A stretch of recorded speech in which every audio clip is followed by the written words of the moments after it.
Hi everybody, today I'm going to talk to you about some changes to the statistics tools in Desmos in 2025.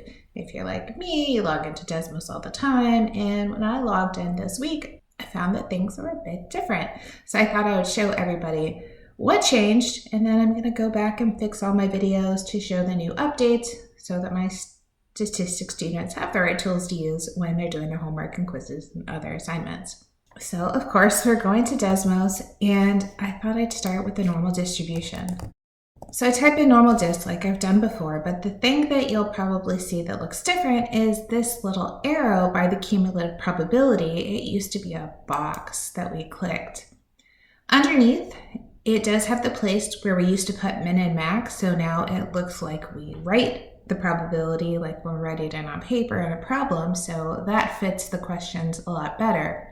By default, it's going to give one standard deviation of the mean, 68%, like we expect for the empirical rule. But of course, you can change that. So see how it's set to inner, so it's going -1 to 1. You could switch to outer, so then it gives to the right of the 1, to the left of the -1. You could go just left, so you're going to have to put in a number. It defaulted to the mean, but let's say we put in 2.2. We can see the probabilities here, and if you click on it, you can see even more numbers for the cumulative probability showing. If you want to switch to the right, you can do that as well. When you click on this show more numbers, you can also copy this to the clipboard, which puts it underneath in a new line. This is really nice because if you wanted to take that probability and maybe multiply it by some kind of sample size, like say we had 500, then we can find a part of our whole. That's kind of fun that we can just click it and bring it down underneath.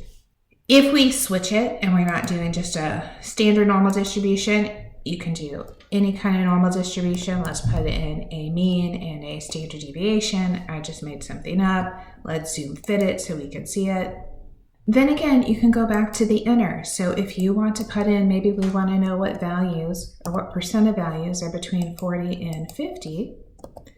We can add those. It will say we expect 0.904 of the values to be between 40 and 50. If you want to know what percent are above, let's say 42, we'll click to the right, and then now we only have above 42. We could change that and be below 42, right? Really nice, really easy, just different than what we had before. Something else that's different than what we had before is we used to go normal, dist, and then hit inverse CDF if we were trying to figure out the z-scores that went to a particular area, right? So say we wanted to know the 99th percentile. Let's change that now.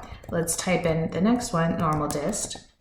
And this time, I'm going to hit the cumulative probability. And since I'm doing the total, like to the left, let's hit to the left because we're trying to find the z-score for the 99th percentile. And I'm going to hit the bounds. And here, I'm going to put in 0.99, and it's giving me the z-score, just like I see up here. So I don't need to use the inverse CDF anymore.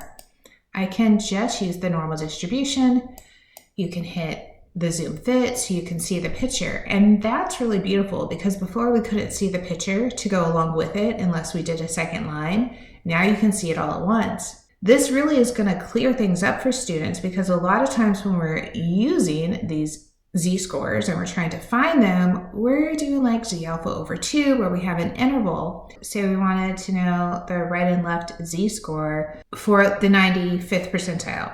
So I'm going to go down here for the percent. I'm going to change it to 95, but I'm going to go to inner, and that's going to give me the right and the left bound. So the 1.96 and the -1.96. So there's my z alpha over 2 that we used to have to add 95% and 2.5% and put in 97.5. Let me show you.